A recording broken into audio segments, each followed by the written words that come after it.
everyone, welcome to this new episode of Let's Talk.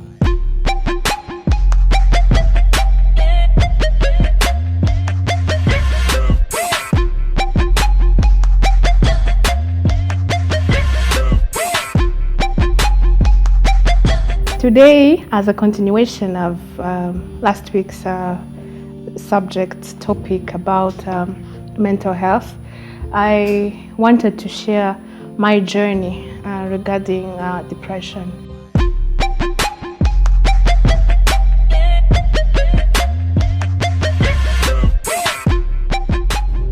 If you followed the first episode, you remember I shared a little bit about my struggle. I went through a difficult time at a certain point in my life. I shared with someone that, I've been having issues to sleep. Instead of sleeping, I'm overthinking all the time, and I'm just so tired, and I feel like I'm going to go mad, because actually no one wakes up mad. It's a process, and at some point you just break down. So I was reaching that point, and then this person was like, actually, one day at some point I was given a prescription.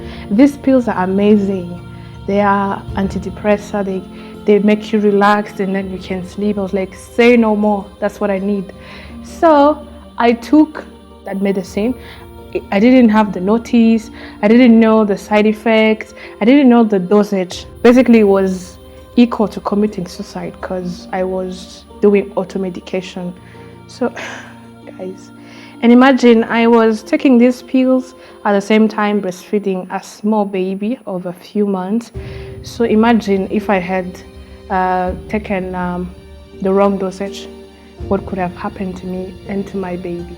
So I put my life to risk and my baby's. I started taking these pills. They were amazing because I was all of a sudden able to sleep, but then I would sleep for 3 days. I became like a vegetable. You are no longer able to process anything in your mind. You want to sleep all the time. You cannot think through anything. You're just there. And imagine now life like that. So I went through that phase, struggling with whatever sadness I was going through, dark thoughts. And on top of that, I am auto-medicating myself with strong stuff that I don't even know the name or, was risky. I thank God because I think it's God who saved me, because I was having an accountability partner.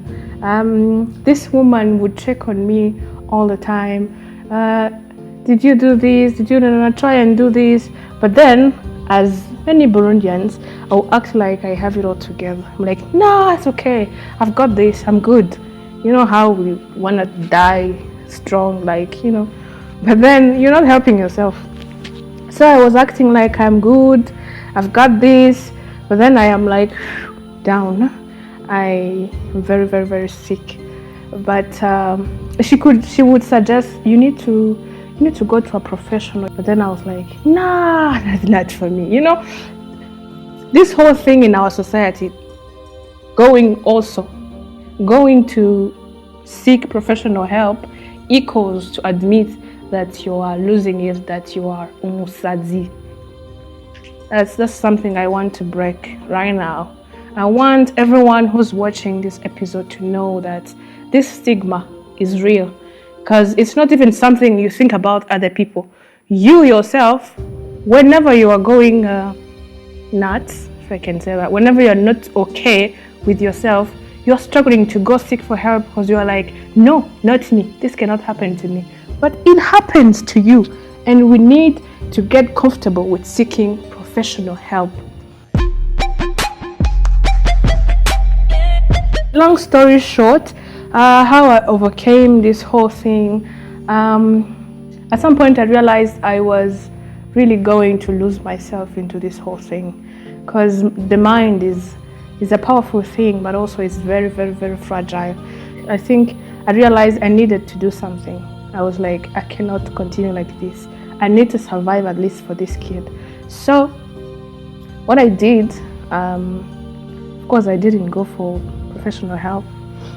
Yeah, That's why I'm encouraging you. I know I wouldn't have gone through this hell or this long if I had followed the advice I had been given. So what I did instead, I went online, googled everything I could find about the mind. So I found different ways of detoxing your mind. I found interesting sermons about the power of the mind, the battlefield in the mind, because mine had been caused by negative words I've believed all along the way.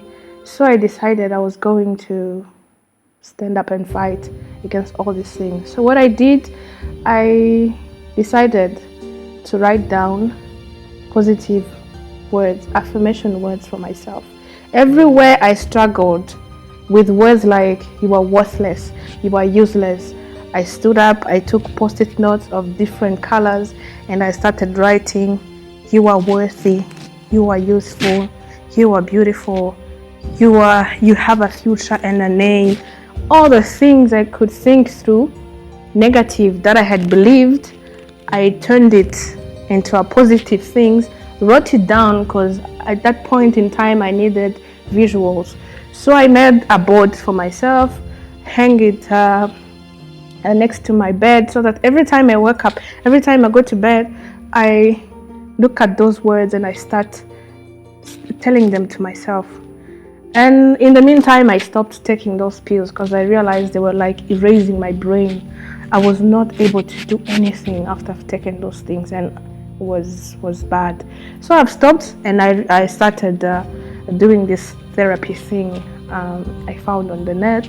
So I did this thing a couple of times and I progressed. Now I was doing it in front of a mirror because I needed to stand in front of the mirror and speak to the person I'm seeing in front of me that you are this, you are not this, you are this. To let it sink, I needed to erase all the negative things, to accept the new thing, embrace the truth about me. So I think that saved the day, saved me a lot, because I didn't go nuts, I didn't lose it.